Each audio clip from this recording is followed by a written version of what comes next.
ज्ञान the treasure में आपका स्वागत है। और हम आपको बताएंगे कि छप्पन भोग क्या है और छप्पन भोग का रहस्य क्या है। भगवान को लगाए जाने वाले भोग को छप्पन भोग कहते हैं। उसकी बड़ी महिमा है। इसमें क्या होता है कि भगवान को 56 प्रकार के व्यंजन परोसे जाते हैं, इसलिए उसे छप्पन भोग कहा जाता है। यह भोग तरह तरह की मिठाइयों से होकर दही, चावल, पूड़ी, पापड़ आदि से होते हुए इलायची पर जाकर खत्म होता है। अष्टपहर भोजन करने वाले बाल कृष्ण भगवान को अर्पित किए जाने वाले छप्पन भोग के पीछे कई कहानियां हैं। कहा जाता है कि एक बार यशोदा जी बालकृष्ण को एक दिन में अष्टपहर भोजन कराती थी, अर्थात बाल श्री कृष्ण 8 बार भोजन करते थे। जब इंद्र के प्रकोप से सारे वज्र को बचाने के लिए, व्रज जो उनका जगह था, व्रज को बचाने के लिए भगवान श्री कृष्ण ने गोवर्धन पर्वत को उठाया था, तब लगातार 7 दिन तक भगवान ने अन्न जल ग्रहण नहीं किया।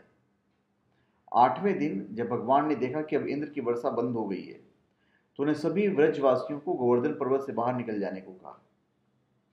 तब दिन में 8 प्रहर भोजन करने वाले व्रज के नंदलाल कन्हैया का लगातार 7 दिन तक भूखा रहना उनके व्रजवासियों और मैया यशोदा के लिए बड़ा कष्टप्रद हुआ। तो भगवान के प्रति अपनी अनन्य श्रद्धा भक्ति दिखाते हुए सभी व्रजवासियों सहित यशोदा जी ने 7 दिन और अष्टपहर के हिसाब से तो हो गए 7 और 8। 7 में जब 8 से मल्टीप्लाई करेंगे तो हो जाता है 56। 56 व्यंजनों का भोग बाल कृष्ण को लगाया। श्रीमद् भागवत के अनुसार गोपिकाओं ने 1 माह तक यमुना में भोर में न केवल स्नान किया, अपितु कात्यायनी मां की अर्चना भी इस मनोकामना से की कि उन्हें नंद कुमार ही पति रूप में प्राप्त हो। श्री कृष्ण ने उनको मनोकामना पूर्ण की सहमति दे दी। व्रत समाप्ति और मनोकामना पूर्ण होने के उपलक्ष्य में ही उद्यापन स्वरूप गोपिकाओं ने 56 भोग का आयोजन किया। ये 2 कहानी होगी।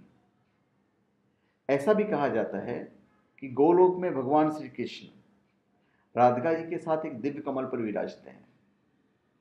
उस कमल की 3 परतें होती हैं। प्रथम परत में 8, दूसरे में 16 और तीसरे में 32। तो प्रत्येक पंखुड़ी पर एक प्रमुख सखी और मध्य में भगवान विराजते हैं। तो इस तरह कुल पंखुड़ियों की जो संख्या हो गई वो 56 हो गई। तो इसलिए उन्हें 56 भोग लगाया जाता है।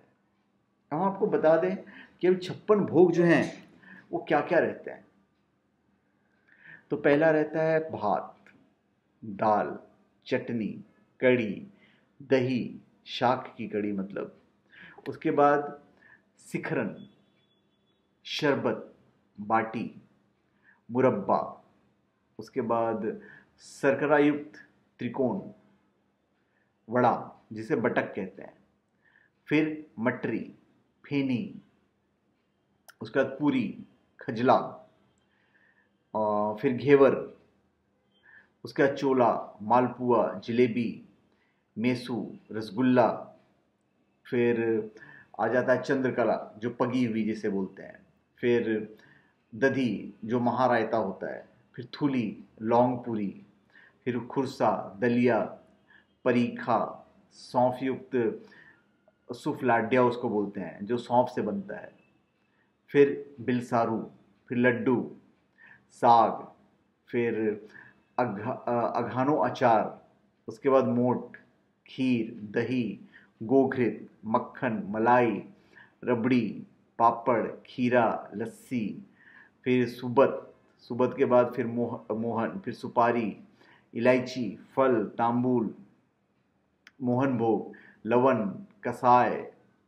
कसाय चावल का बनता है। उसके बाद मधुर, तिक्त, कटु और अम्ल। इतने सारे चीज़ों को मिला के पूरा 56 भोग बनाया जाता है। तो धन्यवाद। आप हमारे चैनल पे सब्सक्राइब करें और अपने कमेंट दीजिए। धन्यवाद।